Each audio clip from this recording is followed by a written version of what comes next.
Балалар, біз қазір пойызға мініп саяхатқа барамыз. Ал саяхат кезінде тақпақ айтайық. Орманда бір үйді айтындаршы балалар есікті кім ашады? Соғамыз, атамыз, ашамыз. Балалар, біз қайда келдік? Кітапқа. Кітапхана ма, кітапхана дүкені ма? Кітапхана. Кітапханада нелер бар? Нелер бар? Кітаптар. Бұл кітапқа, көп кітапқа. Осы кітапта да нелер бар? Біз не оқимыз ішінде? Не бар? Суреттер қараймыз. Сосын ертеңдер қараймыз. Әңгімелер, жұмбақтар. Осы кітаптардан қараймыз. Бұл кітаптарды кім жазды? Ақын? Ал мына жоғарыда ақын жазушылардың портреттері тұр. Айта қойшы, кім мынау? Абылай Алтынсарин.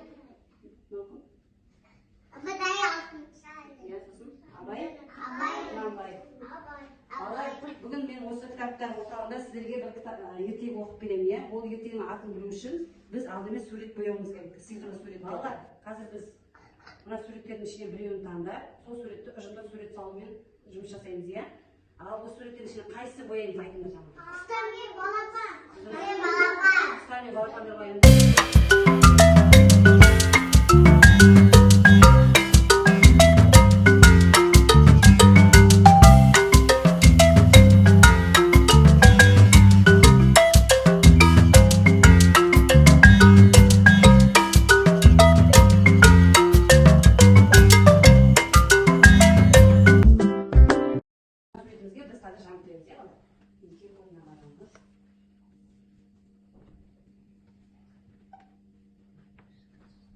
Қандай түске бояды балар? Құс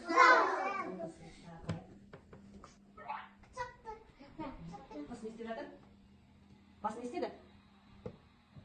Жабытты ма құстар? Қозғалып жатыр ма? Иә, дұрыс. Қозғалып жатыр дейсіз. Не салатасыңдар? Балапан. Сосын? Жұмыртқа. Жұмыртқа. Түсі қандай балапан мен жұмыртқа алатынсың? Жаңа сары түске бояды, сары болып тұр. Басқа түске бояттың түсіне ме? Басқа қайдадан кеттің? Құсты ұшырамыз ба?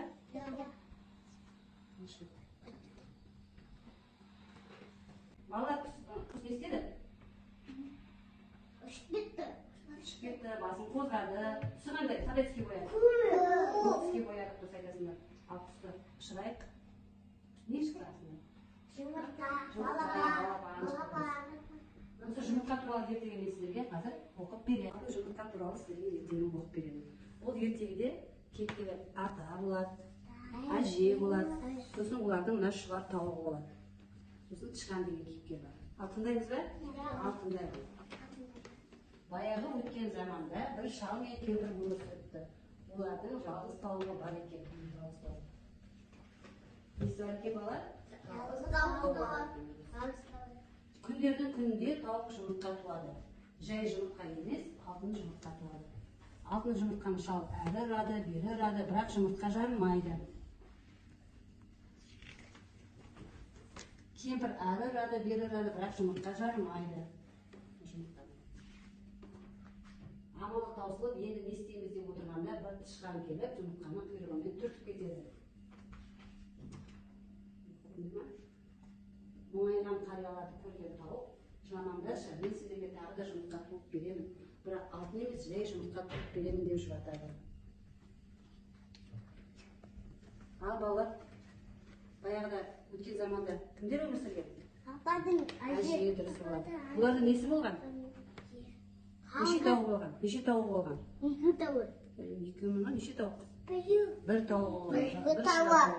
Шұбар тауық бір күні қандай жұмыртқа туған? Алтын жұмыртқа туған. Алтын жұмыртқа туған. Оны шал немен ұрады бірінші? Оқтаумен ұрады. Ата жарлама? Жарламайды. Әже немен ұрады? Ұрады, жарлама? Сосын осы кезде не келеді? Тышқан келіп, не істейді? Құйрығымен түртіп қалғанда жарылып қалады. Ата мен әже не істейді? Екеуі. Не істейді екеуі? Екеуі жылайды, дұрыс. Жылайды, сосын шұбар тауық не дейді оларға? Жұмыртқа. Жұмыртқа, жай жұмыртқа тауып беремін деп жұбатады. Ертегі ұнады ма балалар? Иә. Ата мен әжем жылағанда қалай жұбатты? Тауық не деді?